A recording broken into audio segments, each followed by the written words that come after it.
Hello students, आज हम 11वीं क्लास के गणित विषय में त्रिकोणमितीय फलन तीसरे पार्ट के बारे में चर्चा कर रहे हैं। इसके पहले हम 2 वीडियो आपको दे चुके हैं।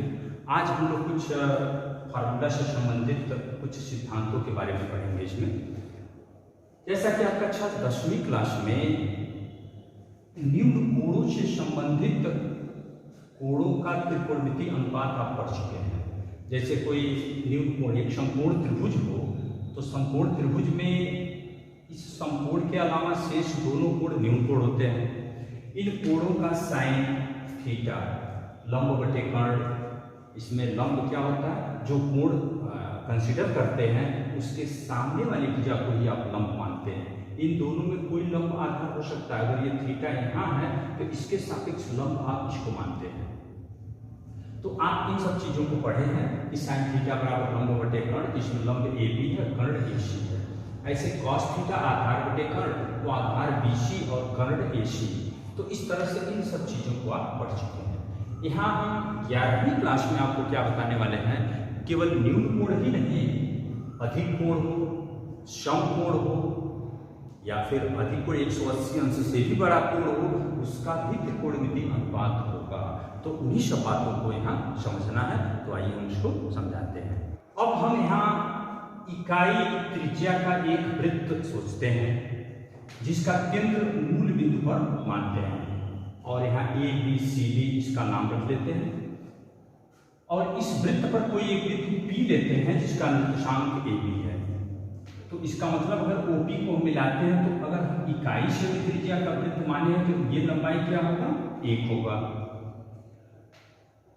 और यहां से एक लंब खींच दें, इसका कोई भी नामकरण कर लें अगर हम, जैसे मान लो यम भी लिख देते हैं, तो इस ए बी निर्देशांक से ये ओ एम क्या होगा, ए होगा, और बी एम क्या होगा, बी होगा।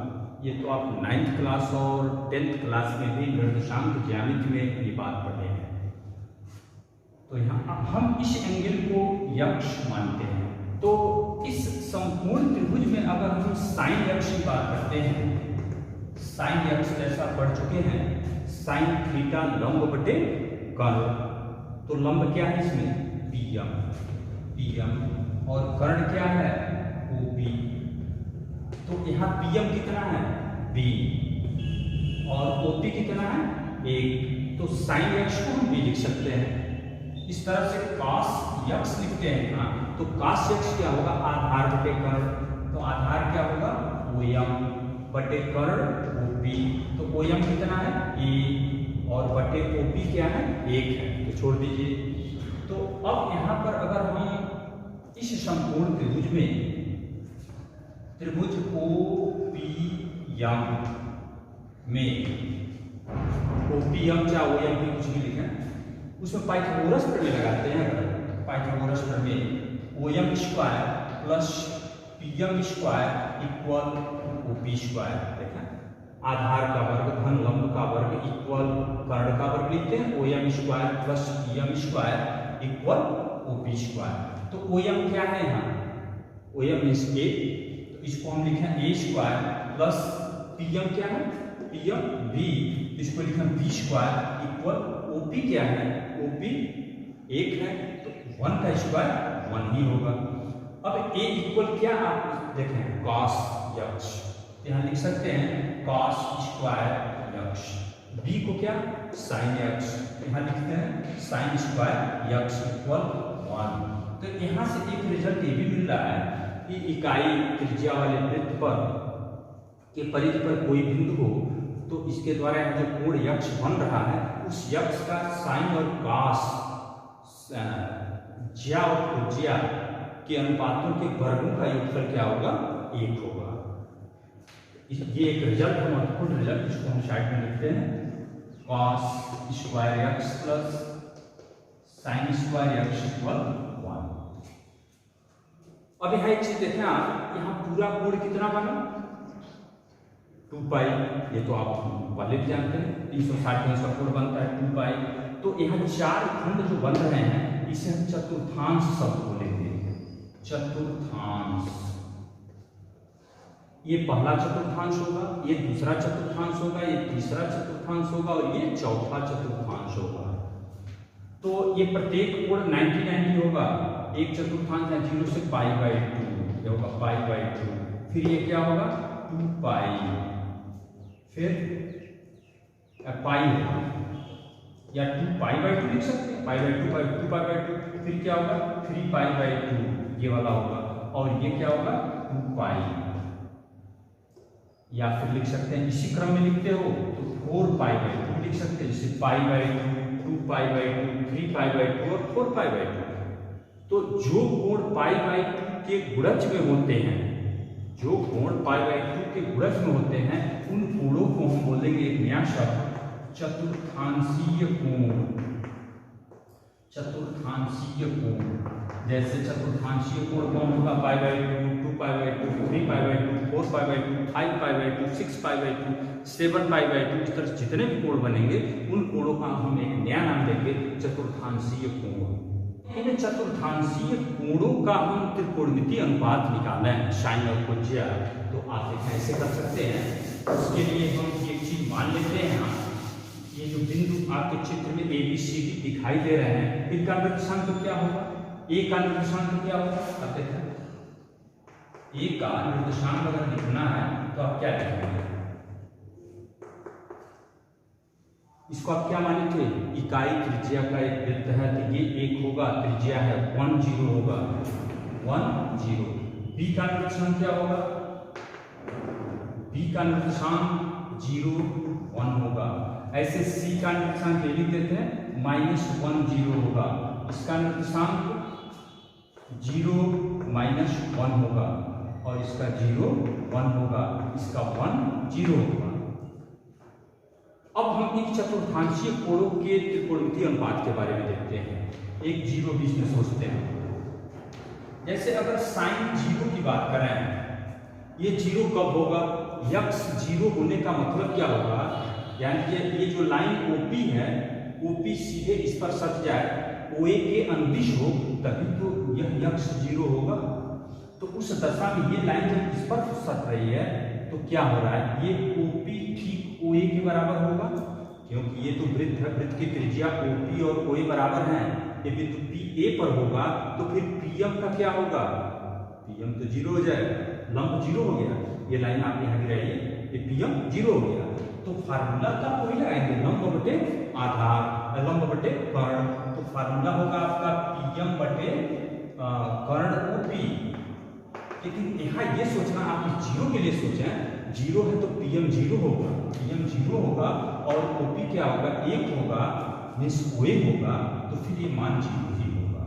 इस तरह से अगर हम cos 0 रखें तो cos 0 में क्या होता है, आधार बटे कर्ण होता है, तो ये लंब से मतलब है नहीं, ये OP इस पर आएगा तो OA आधार होगा और कर्ण OP होगा, दोनों 1 1 हैं, इसका मान क्या होगा 1 होगा, ये 0 हो गया। फिर उसके बाद हम π/2 रखते हैं, साइन π/2 क्या होगा, जब ये एंगल π/2 होगा, ध्यान दीजिए ये π/2 ये लाइन ऐसे हो गया, ओके, तो ये P आ गया P पर, तो अब यम कहाँ जाएगा, जब ये P इधर आएगा तो देखो यम इधर सरक के यहाँ आ जाएगा, तो आधार 0 हो गया, लंब कितना हो गया, लंब 1 हो गया और कर्ण भी 1 हो गया।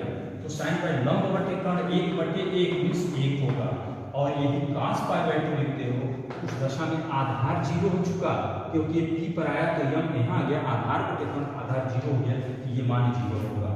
ऐसे साइन पाई लिखते हैं, पाई, ये पाई कब होगा, जब ये लाइन यहाँ आ गया, ध्यान दीजिए इस पर ये OP लाइन OC के अनुदिश हो गया, तो ये एंगल क्या हो गया C, ये P पर आया तो ये PM क्या हो गया 0, देखिए ये यहाँ गिर गया तो P यहीं आ, यम भी यहीं होगा, तो फिर इसका मान क्या होगा 0, क्योंकि लंब बटे कर्ण लिखेंगे तो लंब तो ऑलरेडी 0 हो चुका, तो मान 0 होगा। फिर इसी तरह से cos π लिखते हैं, cos π, ध्यान दीजिएगा ये यहाँ गया तो आधार OM क्या हो गया, OM OC के बराबर हो गया, तो OC कितना -1 है, इसका मान क्या होगा -1। ऐसे साइन अगर हम 3π/2 लिखें 3π/2 तो 3π/2 एंगल ये है, तो ये P ऐसे घूमते हुए यहाँ जब आएगा तो फिर लंब क्या होगा, लंब ये होगा। आप इस लाइन को ऐसे घुमाइए, घुमा के यहाँ लाइए कि ये P यहाँ आएगा तो PM मीन्स यही होगा, ये मान -1 है, -1 होगा। और ऐसे cos 3π/2 लिखेंगे ये मान फिर आएगा 0। इस तरह से हम इन चतुर्थांशीय कोणों के भी त्रिकोणमितीय अनुपात यहाँ से ज्ञात कर सकते हैं। ऐसे tan, cot, sec और cosec का भी आप इसको फिगर बना के आप आराम से समझेंगे इसको। ओके, तो इसमें हम क्या देख रहे हैं, sin 0 0। ये देखें साइन का मान कब कब 0 है, एक यहाँ पर 0 है तब 0 है, फिर यहाँ देखिए जब sin पाई है तब 0 है, ध्यान दीजिएगा। फिर इसके बाद शायद यहाँ 2π निकालोगे तब भी 0 आएगा, क्योंकि 2π यहाँ बनेगा, 2π जब यहाँ आ जाएगा तो उस दशा में फिर लंब 0 होगा। तो क्या मिला 0, जब कोण यहाँ एक चीज लिख सकते हैं, कब कब ये साइन का मान 0 है, जब एंगल 0 है तब, फिर पाई फिर 2π, फिर ऐसे आप देख सकते हैं 3π, अर्थात पाई का पूर्ण गुणज में कोण होगा तो उसका मान 0 आएगा। और काश के लिए क्या देख रहे हैं आप, काश कब 0 है, ये तो काश 0 का मान 1 है, काश π/2 का मान 0 है, फिर 3π/2 का मान 0 है, π/2 का मान 0 है, फिर 3π/2 का मान 0 है, और ऐसे फिर आएगा 5π/2 का मान 0 आएगा। इसका मतलब जब π/2 के पूर्ण गुणज में है कोण तब cos थीटा का मान क्या हो रहा है, 0। तो यहाँ से एक रिजल्ट आप यहाँ से ये पा रहे हैं कि sin x इक्वल 0 है कब, जब x इक्वल n पाई। n क्या है, n का मान 0 1 2 3 4 5 कुछ भी रखें, जैसे 0 रखते हो n 0 तो ये मान 0 हो जाएगा, n 1 रखा है यहाँ तो ये पाई होगा, 1 × पाई 1 होगा, 2 रखेंगे तो 2π होगा। और ठीक इसी प्रकार cos x कब 0 होगा, cos x 0 होगा जब x इक्वल 2n + 1 π/2, 2n + 1 π/2। कैसे, आप यहाँ बराबर 0 रखे हैं, चलिए 0 रखें तो ये मान 0 हो गया, 1 × π/2 क्या होगा, π/2, तो देखिए π/2, वहाँ 1 रखो 1 तो 2 कम 2 2 1 3 3π/2, तो देखिए 3π/2, 2 रखेंगे 5π/2, ये व्यापक सूत्र हो गया। तो ये 3 यहाँ बहुत इंपॉर्टेंट रिजल्ट हमारे पास मिल रहे हैं कि sin x का मान 0 होगा कब, जब x इक्वल n पाई, जब cos x 0 होगा कब, जब x इक्वल 2n + 1 π/2। अब हम त्रिकोणमितीय फलनों के चिन्ह के बारे में देखेंगे कि साइन कब माइनस होगा, कब प्लस होगा। हम चतुर्थांश में बांटेंगे, किस चतुर्थांश में पॉजिटिव, किस चतुर्थांश में निगेटिव, ऐसा होगा। फिलहाल इसको आप प्रथम चतुर्थांश मानते हैं, इसको द्वितीय चतुर्थांश मानते हैं, इसको तृतीय चतुर्थांश मानते हैं और इसको चतुर्थ। यहाँ ध्यान से देखिए, आप निर्देशांक ज्यामिति जो क्लास 9th और 10th में पढ़े हैं उसमें अक्षों पर चिन्ह आपको पता है, ये पॉजिटिव होता है, ये पॉजिटिव होता है, ये निगेटिव और ये निगेटिव। ये क्या है, मूल बिंदु वो मानते हैं। जब कोण पहले चतुर्थांश का होगा, पहले चतुर्थांश में अर्थात न्यून कोण होगा 0 और 90 के बीच में होगा, तो उस दशा में ये लाइन जो OP है इसी बीच में कहीं ना कहीं होगा, तो उस दशा में ये PM ऑलरेडी इसके अनुदिश होगा तो पॉजिटिव होगा, और OM हमेशा इसी लाइन के इधर ही होगा। जैसे मान लीजिए P अगर यहाँ भी आ जाए तब भी तो PM यही होगा, और OM इतना होगा और PM ये पॉजिटिव ही होगा। तो जैसे साइन x लिखते हैं तो लंब बटे आधार ही लिखेंगे आप, तो ये दोनों पॉजिटिव तो पॉजिटिव ही होगा। काश में भी आधार बटे कण, तो आधार और कण ये OM भी पॉजिटिव, OP पॉजिटिव, ये पूरा पॉजिटिव होगा, आप देख सकते हैं पहले चतुर्थांश में, क्योंकि ये दोनों भुजाएं पॉजिटिव होंगी। अब जब कोण दूसरे चतुर्थांश में होगा, याद लीजिए ये OP ऐसे हो जाए तभी तो ये एंगल जो होगा आपका, ये दूसरे चतुर्थांश का कोण होगा, सेकंड चतुर्थांश में आप कब जाएंगे, मतलब 90 से एबव, 120 हो जाए, 125 हो जाए, 21, 22, 23 कुछ भी हो जाए, तो ये लाइन जो ओपी था ऐसे आ जाएगा। अब पीएम यहाँ होगा। तो इस दशा फार्मूला देखिए, बेसिक फार्मूला जो साइन थीटा बराबर लंब बटे कर्ण, वो सब वही होगा, आधार बटे कर्ण सेम होगा। तो अब साइन ये कोण यक्ष इतना हो गया, साइन यक्ष। फिर फार्मूला लंब, लंब क्या है पीएम और कर्ण, तो ये लंब पीएम, लंब बटे कर्ण लिख ले तो लंब ये पीएम आखिर इसके अनुदिश पॉजिटिव है, तो ये पॉजिटिव ही होगा, साइन यक्ष पॉजिटिव होगा। काश यक्ष क्या होगा, काश में क्या लिखते हैं, आधार बटे कर्ण लिखते हैं, आधार ओएम हो गया तो ओएम इधर हो गया, ये ऋणात्मक दिशा में है, ये ऋणात्मक होगा। टैन लंब बटे आधार, आधार निगेटिव है, निगेटिव होगा। काट भी निगेटिव होगा। सेक, सेक में क्या होता है, कर्ण बटे आधार, तो आधार ओएम निगेटिव है, ये निगेटिव होगा। कोशिक क्या होगा, कोशिक में क्या होता है फार्मूला, कर्ण बटे लंब, तो कर्ण भी पॉजिटिव, कर्ण तो हमेशा पॉजिटिव लेते हैं। लंब पीएम, पीएम क्या है देखिए ऊपर धनात्मक दिशा में है, तो ये मान होगा पॉजिटिव। अब फिर देखते हैं तीसरे चतुर्थांश में इंगित हो जाए, इसको घुमा लीजिए पूरा। तीसरे चतुर्थांश में लेना है, ये पीएम को ओपी, ओपी आप यहाँ लाइए, ओपी, ये एंगल पूरा कितना हो गया, ये तीसरे चतुर्थांश का कोण हो गया, तो फिर पीएम यहाँ जाएगा। अब देखिए साइन, साइन लेते हैं, अब ध्यान दीजिए ये निगेटिव है और ये भी निगेटिव है, ओके। तो लंब, साइन यक्ष क्या होगा, लंब बटे कर्ण, तो लंब इसमें कौन है, लंब यही है, आधार आपका ये होगा, तो लंब, तो फिर आप उस तरह से मिला सकते हैं, साइन निगेटिव आएगा क्योंकि ये निगेटिव है, कॉस भी निगेटिव ही होगा।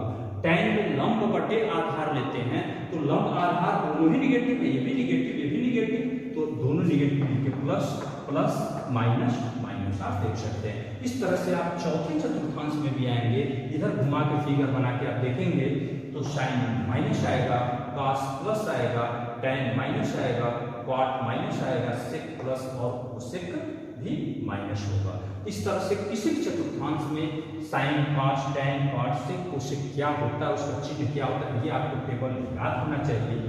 उनको लगता है कि आप 10वीं क्लास में याद किए भी होंगे, याद किए हैं तो बहुत अच्छी बात है, नहीं जानते हैं जिसको अच्छी तरह से समझिए किस चतुर्थांश में कौन कोण होता है। ये तमाम कंपटीशन में भी ऐसे क्वेश्चन पूछे जाते हैं कि तीसरे चतुर्थांश में टैन यक्ष का मान सीधे विकल्प देगा, प्लस होगा, माइनस होगा, हम नहीं बता सकते हैं, या फिर कुछ और ऐसे देगा, तो इससे आप उसका जवाब दे सकते हैं। ये हो गया आपके चतुर्थांशों में, चतुर्थांशों में त्रिकोणमितीय अनुपातों के चिन्ह। अब हम त्रिकोणमितीय फलनों को फलन की भांति डिफाइन करते हैं। जैसे आप दूसरा चैप्टर समुच्चय के बाद वाला जो दूसरा चैप्टर है फलन संबंध में फलन पढ़े, उसमें देखते हैं, उसमें किसी फलन का प्रांत और परिसर क्या होता है, आप उसके पहले थोड़ा सा उस वीडियो को अच्छी तरह से देख लें। तो हम यहाँ बात करते हैं साइन यक्ष जो त्रिकोणमितीय फलन है, साइन, कॉस, टैन, कॉट, सेक, कोसेक सबका प्रांत और परिसर क्या होगा। प्रांत में यक्ष के किन मानों पर ये फलन परिभाषित होंगे, साइन मतलब यक्ष के किन किन मानों पर साइन का मान पॉसिबल है, कॉस का मान पॉसिबल है, वो प्रांत होगा, और क्या क्या मान मिल सकता है वो परिसर होगा। तो साइन का मान सभी वास्तविक संख्याओं के लिए परिभाषित होता है, कोई भी कोण लेते हैं उसके साइन का मान कुछ न कुछ अवश्य मिलता है, इसलिए साइन और कॉस दोनों का प्रांत सभी वास्तविक की संख्याएं होती हैं।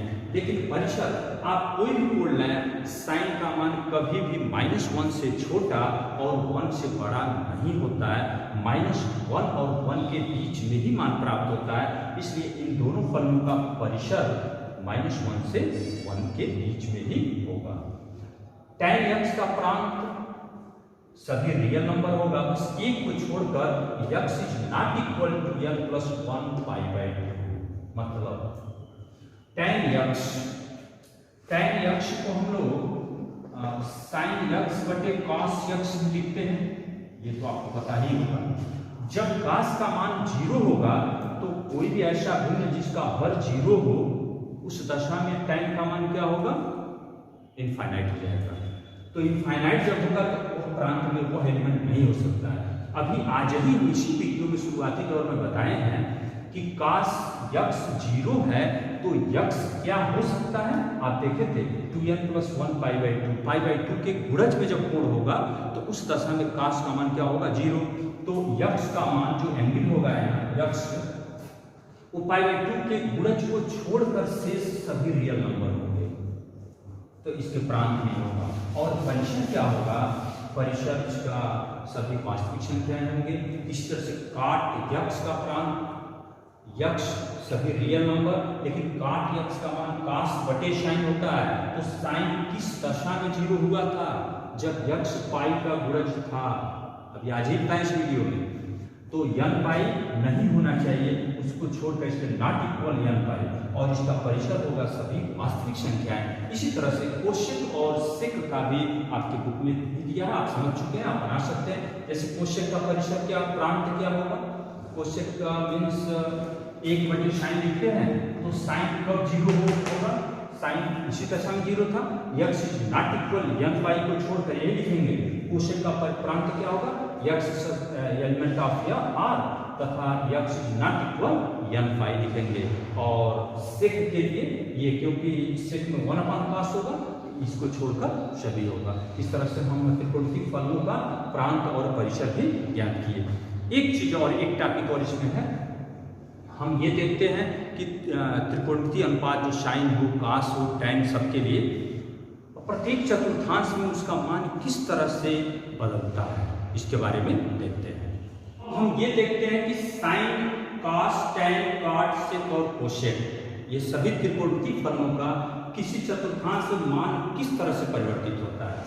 जैसे कि साइन, वैसे भी आपको याद है साइन 0 का मान क्या होता है 0, और साइन 90 का मान क्या होता है 1, और 0 और 90 के बीच में जितने भी कोण हैं उसका एक एक मान अगर ध्यान से देखें, जैसे साइन 30 अंश 1/2, तो 0 और 90 के बीच में जो पहला चतुर्थांश है इसमें साइन का मान 0 से 1 की ओर बढ़ता है, फिर ऐसे कास का मान 1 से 0 की ओर घटता है, फिर टैन का मान 0 से इनफाइनाइट की ओर बढ़ता है पहले चतुर्थांश में, काट का मान इनफाइनाइट से 0 की ओर घटता है, और शेक का मान 1 से अनंत की ओर बढ़ता है, और कोशेक का मान इनफाइनाइट से 1 की ओर घटता है। और ऐसे द्वितीय चतुर्थांश, तृतीय और चतुर्थ शब्द हम शो किए हैं। जैसे साइन का मान द्वितीय चतुर्थांश में, द्वितीय चतुर्थांश का मतलब क्या हो गया, π/2 से पाई के बीच का कोण होगा, 1 से 0 की ओर घटेगा, कास का मान 0 से -1 की ओर घटेगा, टैन का मान -इनफाइनाइट से 0 की ओर बढ़ेगा, काट का मान 0 से -इनफाइनाइट की ओर घटेगा, सेक का मान -इनफाइनाइट से -1 की ओर बढ़ेगा, और कोशेक का मान 1 से अनंत की ओर बढ़ता है। वैसे इन सब चीजों को देख सकते हैं आप।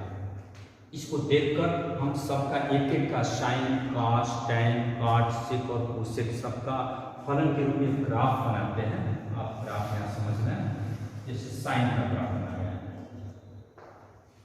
एंगल यहाँ दिखा सकते हैं, मूल बिंदु को हम 0 अंश का ही कोण दिखाते हैं, और π/2 के गुणज में हम मान दिखा रहे हैं, π/2 पाई, फिर 3 π/2, और ऐसे यहाँ 2 पाई, और इधर मान 1, ये 0 है, 1 2 3 ऐसे, फिर -1 -2, इधर -π/2, फिर -पाई, ऐसे दिखा सकते हैं। अब यहाँ देखिए साइन 0 का मान क्या होता है 0 का। अब यहाँ से क्या देख रहे हैं, पहले चतुर्थांश में 0 से π/2 में साइन का मान 0 से 1 की ओर बढ़ेगा।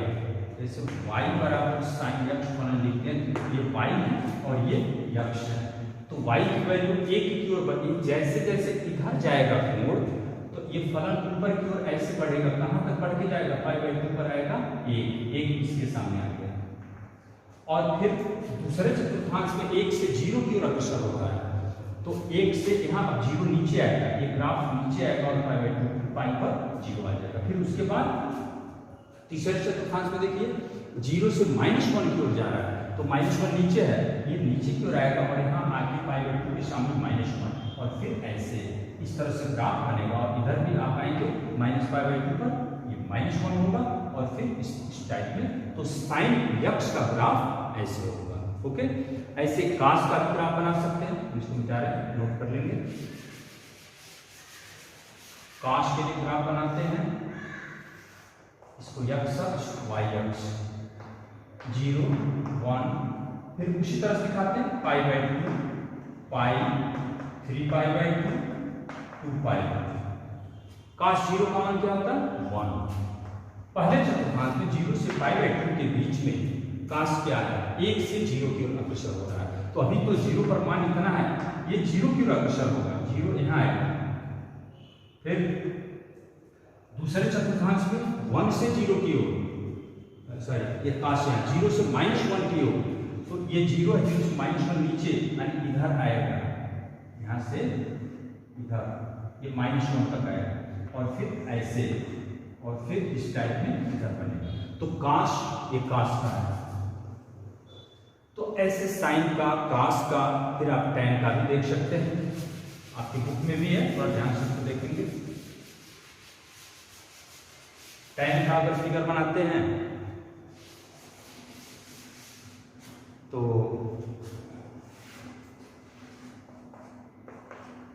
0 pi by 2, pi, 3 pi by 2, फिर ऐसे minus pi by 2, minus pi. आप इस तरह से कोण को दिखा लें। अब पहले चतुर्थांश में टैन क्या है, टैन किस तरह से बढ़ रहा है 0 से इनफाइनाइट की ओर। पहले चतुर्थांश जैसे जैसे कोण इधर जाएगा ये मान यहाँ तक डायरेक्ट इनफाइनाइट होगा, तो ये तो मान ऐसे बढ़ेगा, लेकिन यहाँ पर क्या इनफाइनाइट इसमें कहाँ है, ये सीधे ऐसे हो जाएगा, लेकिन ये इसको पार नहीं करेगा। थोड़ा सा मतलब इसके सामने अगर ऐसे डॉटेड लाइन बनाते हैं, इसको टच नहीं कर सकता और इसकी वैल्यू यहाँ जाएगा। दूसरे चतुर्थांश की स्थिति क्या है, टैन का दूसरे चतुर्थांश में क्या है माइनस इनफाइनाइट से 0 की ओर। तो दूसरा चतुर्थांश तो आपका यहाँ से लेके यहाँ पाई तक है, तो माइनस इनफाइनाइट से 0 की ओर होगा। तो माइनस इनफाइनाइट तो यहाँ पर जब पाई बाई 2 है, माइनस इनफाइनाइट से 0 यहाँ से इसको टच करके चलेगा, ये 0 पर आएगा। और फिर तीसरे चतुर्थांश में क्या है 0 से इनफाइनाइट, तो ये तीसरा चतुर्थांश यहाँ तक है, फिर आप बनाएंगे 0 से इनफाइनाइट जुड़ जाएगा ऐसे। तो इस तरह से आप इधर भी बना सकते हैं, आप बुक में देख लेंगे कैसे बना। ऐसे ही आप पार्ट सेक और कोशेक का भी ग्राफ निरूपण कर सकते हैं, इसको देख लेंगे। अब इस तरह से थोड़ा सैद्धांतिक आज का वीडियो था, इसको आप ध्यान से समझेंगे। इसके बाद हम एक्सरसाइज 3.2 को